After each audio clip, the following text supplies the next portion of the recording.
Esto es Cultura Real, mitos y leyendas de nuestro insólito mundo. Síguenos en nuestras redes sociales de Instagram, Facebook y YouTube como Cultura Real. Historias de miedo en este podcast. Estamos disponibles en las siguientes plataformas: Spotify, Google Podcast y Apple Podcast.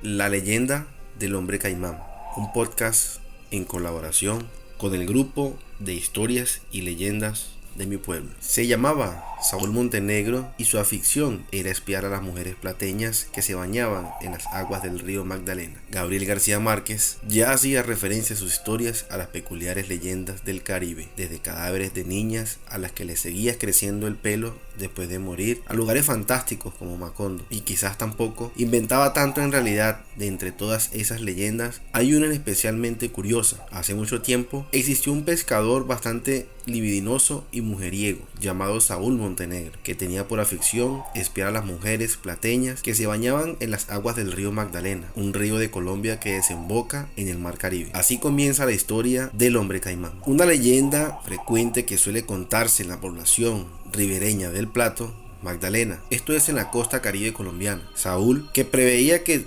podía ser descubierto, se desplazó a la Alta Guajira para que un brujo le preparara una pócima que lo convirtiera temporalmente en caimán, de manera que así las bañistas no sospecharían de él y podría admirarlas desnudas a voluntad. El brujo preparó dos pócimas, una roja que le convertiría en caimán y una blanca que lo volvería hombre de nuevo. Durante un tiempo, Montenegro disfrutó de su nuevo superpoder, tomando unas gotas del brebaje e introduciéndose en el río para espiar a las plateñas. Generalmente le acompañaba un amigo que era el que le daba la pócima blanca, pero un día no pudo acudir a la cita y a Montenegro le acompañó otro colega, que al ver cómo se convertía en caimán se asustó, dejando caer la botella blanca con el líquido que lo convertía en hombre de nuevo. Antes de derramarse por completo, algunas gotas del líquido le salpicaron la cabeza, pero no el resto de su cuerpo, por lo que le quedó eternamente convertido en un ser mitad humano y mitad caimán. Desde ese momento, las mujeres dejaron de frecuentar el río por el miedo que les producía esa extraña criatura.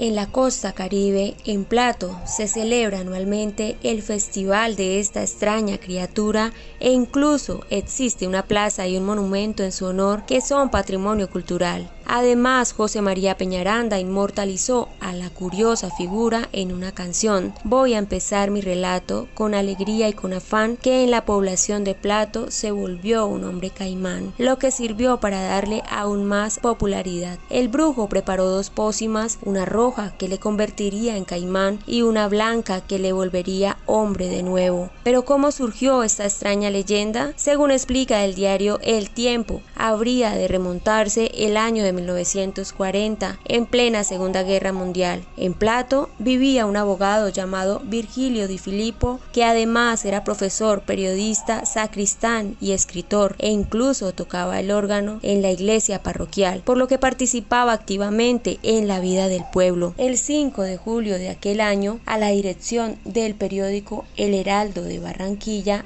llegó una carta que aseguraba que en un campamento petrolero había aparecido un animal que presentaba forma de hombre y de caimán al mismo tiempo. La zona del Caribe venezolano, con casas de lujo, que está al borde del abandono. Aunque en un principio los vecinos de la zona se lo tomaron a chiste o habladuría, la carta asegura que la propia madre del hombre caimán apareció en escena para contar una historia curiosamente parecida a la leyenda que ha llegado a oídos de los caribeños, la historia de un pobre hombre embrujado y obligado a permanecer nadando por el río sin descanso, asustando a todo aquel que se cruce con él. Una leyenda llena de magia sin duda, que podría ser el comienzo de alguna historia acontecida en el mismísimo Macondo.